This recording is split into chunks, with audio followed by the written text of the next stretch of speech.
So hello guys, কেমন আছো তোমরা? তো দেখতেই পারছো আমি প্রায় রেডি। এবার ভাবছো আমি কোথায় যাব। তো আজকে আমি যাব শপিং করতে। তো আজকে আমার একটু দিনটা ফাঁকাই ছিল, তাই ভাবলাম কি করব, ঘরে তো আর থাকতে ভালো লাগে না না। তাই জন্য ভাবলাম যাই শপিং করতে। তো দেখি আজকে কি কি কিনবো। আর সাডেন প্ল্যান হয়েছে, এমন কিছু নেই যে কিনতেই হবে যেতেই হবে, জাস্ট নর্মালি বেরাচ্ছি। আমি আর মা যাব। তো তোমাদের সাথে আজকের ফুল ব্লগটা শেয়ার করব, তোমরা অবশ্যই দেখতে থাকবে আর জানিও কেমন লাগলো। তো আজকে আমি দেখতে পাচ্ছি ফুল রেডি হয়ে গেছি।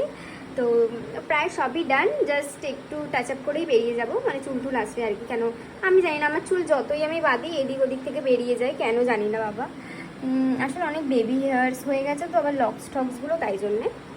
তো তোমাদের সাথে আবার দেখা হচ্ছে রাস্তাতে।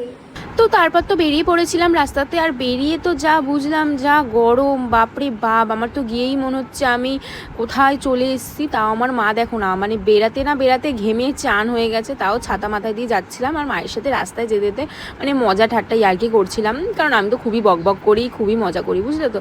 আর আমার দাঁতটা তো বার করতেই হবে, 32 পাটি না দেখালে কি হয় বলো। তারপরে আমি কোথাও আর ক্লিপস নিইনি, তারপরে একেবারে ডাইরেক্ট মেকআপ ঠেকআপ কিনেও নিয়েছি। দেখতেই পাচ্ছ কিছু আমার মেকআপের জিনিস দরকার ছিল, লিপস্টিক এইসব হেন তেন, তাই কিনে নেবার পর একটুখানি টপস দেখছিলাম। তারপর নতুন নতুন দেখছি কি কালেকশান এসছে, দেখো শাড়িগুলো কি সুন্দর লাগছিলো, ব্লু কালারের শাড়িটা।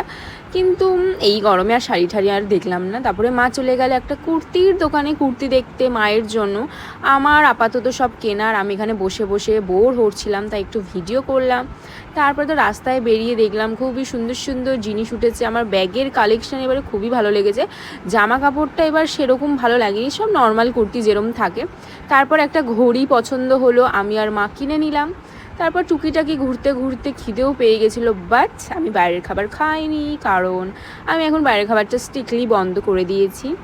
কারণ আগে খুবই খেতাম, তার জন্য আমার অনেক প্রবলেম হতো, তাই আস্তে আস্তে বন্ধ করে দিয়েছি। তারপরে যেতে যেতে আমি আবার দেখলাম রাস্তায় এবার ঘোড়া কোথা দিয়ে চলে এলো।